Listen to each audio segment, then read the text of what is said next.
दोस्तों, फ्यूचरिस्टिका इंडिया में आपका स्वागत है। आज हम गहराई से जानेंगे भारतीय स्टॉक मार्केट और ग्लोबल क्रिप्टो मार्केट के बीच के अंतरों को, उनकी निवेश रणनीतियों, जोखिमों, अपेक्षित आरओआई और इनके बदलते स्वरूप को। चलिए इस यात्रा को शुरू करते हैं। भारतीय स्टॉक मार्केट एक पारंपरिक और विश्वसनीय निवेश माध्यम है, जहां आप म्यूचुअल फंड्स, स्टॉक ट्रेडिंग और इंडेक्स फंड्स जैसे विकल्पों में निवेश कर सकते हैं। यह मार्केट लॉन्ग टर्म की स्थिरता और मॉडरेट रिटर्न्स प्रदान करता है। दूसरी ओर, क्रिप्टो मार्केट एक नया और गतिशील क्षेत्र है। इस मार्केट की मुख्य रणनीति है क्रिप्टो इन्वेस्टिंग और ट्रेडिंग, जहां आप विभिन्न क्रिप्टो करेंसीज में निवेश करते हैं। यहां डिजिटल एसेट्स की एक वाइड रेंज होती है, जैसे कि बिटकॉइन, इथीरियम और बाकी ऑल्ट कॉइन्स, जिनकी अपनी यूनिक फीचर्स और यूटिलिटी होती है। स्टेकिंग भी क्रिप्टो मार्केट में एक लोकप्रिय रणनीति बनती जा रही है, जहां यूजर्स अपने क्रिप्टो करेंसीज को लॉक करके नेटवर्क को चलाने की मदद करते हैं और बदले में इनाम प्राप्त करते हैं। जब हम लिक्विडिटी और मार्केट एक्सेसिबिलिटी की बात करें, तो क्रिप्टो मार्केट 24/7 चालू रहता है, जिससे इसमें हाई लिक्विडिटी मिलती है, जबकि स्टॉक मार्केट में विशिष्ट ट्रेडिंग आवर्स होते हैं। इसके अलावा क्रिप्टो मार्केट में प्रवेश किसी एक्सचेंज के माध्यम से आसान होता है, जबकि स्टॉक मार्केट में औपचारिक प्रक्रियाएं जैसे डीमैट अकाउंट और समझ की जरूरत होती है। स्टॉक ट्रेडिंग में रिस्क और रिटर्न का संतुलन मिलता है, जबकि म्यूचुअल फंड्स और इंडेक्स फंड्स में रिस्क कम होता है।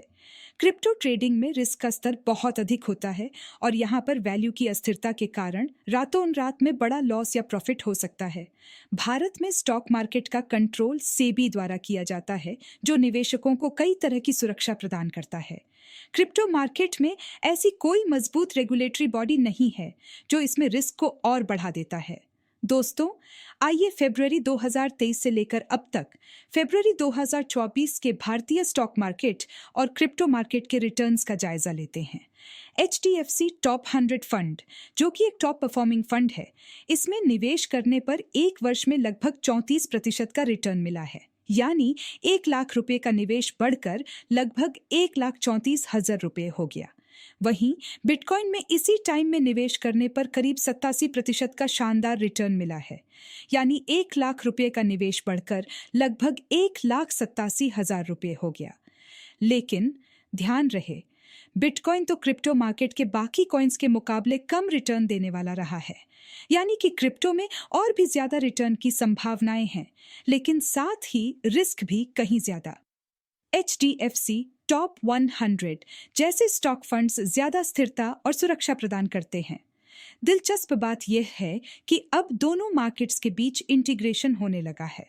जैसे कि बिटकॉइन ETFs का US स्टॉक मार्केट में प्रवेश इस दिशा में एक महत्वपूर्ण कदम है। यह निवेशकों को बिटकॉइन में अप्रत्यक्ष रूप से निवेश करने का मौका देता है। इस तरह से ट्रेडिशनल मार्केट और क्रिप्टो मार्केट के बीच की सीमा धुंधली हो रही है और निवेशकों के लिए नए अवसर उपलब्ध हो रहे हैं। तो दोस्तों, चाहे स्टॉक मार्केट हो या क्रिप्टो मार्केट, दोनों अपने अपने तरह के फायदे और रिस्क्स लेकर आते हैं। निवेशकों को इनमें निवेश से पहले अपने वित्तीय लक्ष्य और जोखिम सहनशीलता को समझना चाहिए। अगर आपको हमारा यह विश्लेषण पसंद आया हो तो इसे लाइक कीजिए, शेयर कीजिए और फ्यूचरिस्टिका इंडिया को सब्सक्राइब कीजिए फॉर मोर इंसाइटफुल कंटेंट। अपने विचार और प्रश्न कमेंट सेक्शन में जरूर शेयर कीजिए।